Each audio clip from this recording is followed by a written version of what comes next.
What's going on YouTube? It's Ganimo and welcome back to our channel.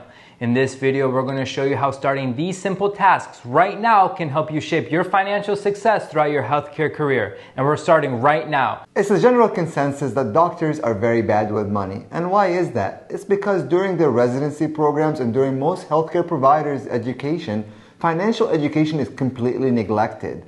Because they are training you guys to be excellent physicians at that time, and they don't focus on personal finance. But what can you do? Take charge of your personal education, and you can do that by reading blogs like Physician on Fire or a book by White Coat Investor, or you can watch YouTube for channels like ours that are geared towards healthcare professionals. Now remember, it's always easier to be young and poor than old and poor. That's why you don't want to keep up with the Joneses. Those fancy cars, those expensive houses, they're not going to do you good long term if you're going to be extending yourselves to achieve that lifestyle. That's why always remember to live frugally, save, and budget. So these are the simple tasks that you can start right now that will paint your financial success throughout your healthcare career.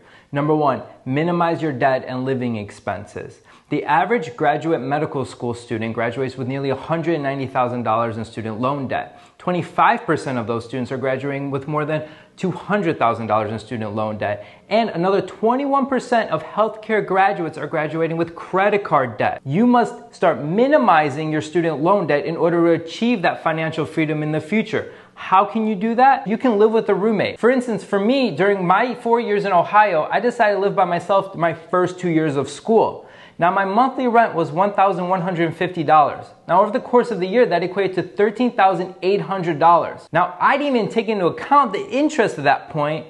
And during that year, my car broke down. I had to pay for my food, utilities. So it all added up to nearly $20,000 my first year during school. And that was a waste of money. So my third and fourth year of my education, I decided to move in with a roommate, someone that can actually tolerate me. And that saved me a ton of money, because remember, $1 borrowed today is $2 owed back in the future. The second thing that most healthcare professionals are guilty of is using their loan money to live life. They're using it as their slush fund or their fun fund.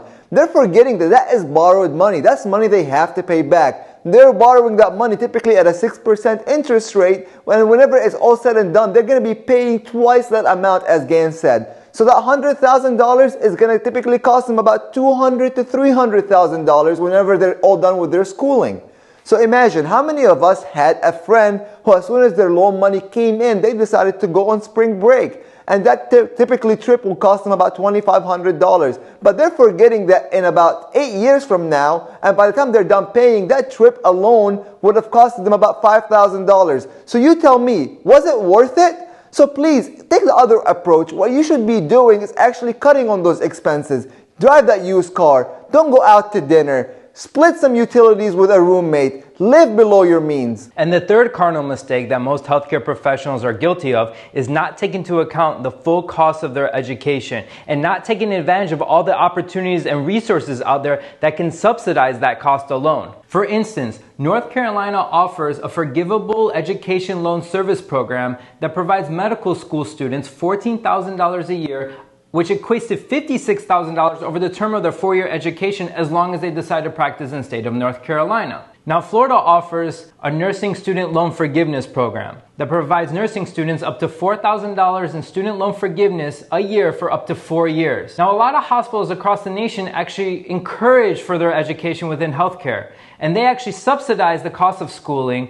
But of course, you should talk to your human resources department to see what those benefits are. Another avenue that you could take to help pay for your education is the military. Now, there are some pros and cons that come with this. The pros, well, they can pay upwards to 100% of your education, and they provide a generous sign-on bonus for upwards to $20,000 and monthly stipend for living expenses upwards to $2,000. However, some of the cons, the specialty of choice may be decreased after you graduate, and you owe back to the military 1 year per year borrowed money. So you must have picked up on the pattern that we're going after, and it was to make very smart decisions very early on during your financial education years, because they will carry a lot of weight whenever you add back in the interest that you're going to be paying back. And the compounding effect is going to be astronomical long term if you're not very good with your budget.